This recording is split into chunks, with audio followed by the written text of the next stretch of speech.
I can still hear her laugh. That sharp, cutting kind that doesn't sound like joy. It sounds like a blade scraping glass. The backyard smelled of smoke and cheap mustard. Paper plates sagged under burgers. My father was already drunk enough to pretend he wasn't. My siblings circled each other in their usual hierarchy, competing for scraps of her approval. Then she looked at me, not past me, not through me, right at me, and she said it. If you disappeared tomorrow, no one would even notice. The table erupted. They laughed like it was the funniest thing in the world, even the kids. I didn't. I raised my hot dog, calm, deliberate, my voice barely above the sizzle of the grill. Challenge accepted. And that night, I vanished. I didn't run away in chaos. I didn't scream, slam doors, or leave a note begging for their attention. That would have been too easy for them, something to dismiss, to mock. No, I disappeared in silence. I drained my accounts the week before, sold what little I owned in cash. Months of preparation, sparked by years of quiet neglect. I had been planning something, though at the time I didn't know what. Her words gave it shape. Her cruelty gave it purpose. By morning, my room was empty. Phone off, identity shed like dead skin. To them, I was gone. At first, I watched from a distance. Not physically, I wasn't stupid. But records, traces, the little paper trails families leave behind. My sister's social posts, my father's credit slips, my mother's smiling face at church luncheons, pretending her family was whole. The first week, nothing. They joked about me, I'm sure, said I was dramatic, that I couldn't last. But silence grows heavier with time. By the second month, they stopped mentioning me in public. By the sixth, whispers started, neighbors asking, friends pressing, "Where's your daughter?" My mother smiled through it.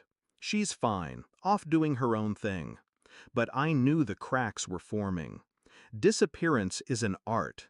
People think it's about vanishing completely. It isn't. It's about leaving just enough shadow to haunt. So I fed the silence. An anonymous card slipped into their mailbox on Christmas with no signature. A voicemail left late at night, just breathing, then a click. Small, almost nothing, but enough. They started locking their doors more often. My father bought a new security system. My siblings avoided going out after dark. I was everywhere and nowhere. And they began to fear me, not because they thought I'd harm them, but because they realized they never really knew me at all. A year later, I returned. Not to their faces, not yet. I wanted to see them first. The same backyard, another summer barbecue, the same cheap mustard, the same plastic cups, the same rituals of a family that fed on cruelty. But they looked different, thinner, uneasy. My mother's smile strained, like it was nailed into her face. My father drank more heavily, trying to drown something he couldn't name. I stood across the street, hood up, watching. Not a ghost, not a runaway, something sharper. Then I made my move. The invitations had gone out weeks before. I'd planned it meticulously. A family reunion notice, addressed from the church committee, slipped into their mailbox.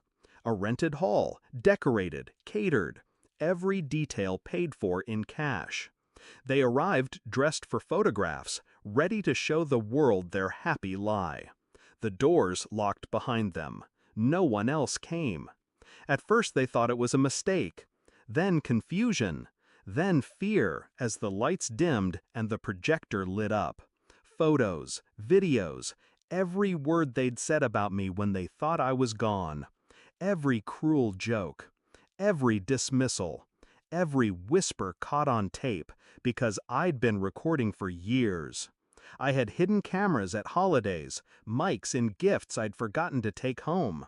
And there it was, all of it, projected in front of them. Their own voices, laughing, mocking, tearing me down. They sat in silence, pale, brittle, unable to look at one another. Finally, my mother's voice echoed across the hall. That line, the one that started it all. If you disappeared tomorrow, no one would even notice. And then, my reply, from that night. Challenge accepted. The screen went black. I didn't need to say a word, didn't need to show my face. When the doors clicked open again, they walked out broken. Neighbors asked how the reunion went. No one answered. The story of that night became another silence in their lives, too heavy to carry, too dangerous to tell. And me? I'm still gone, still vanished, but not forgotten. Never again forgotten. She was wrong. When I disappeared, they noticed. They'll never stop noticing.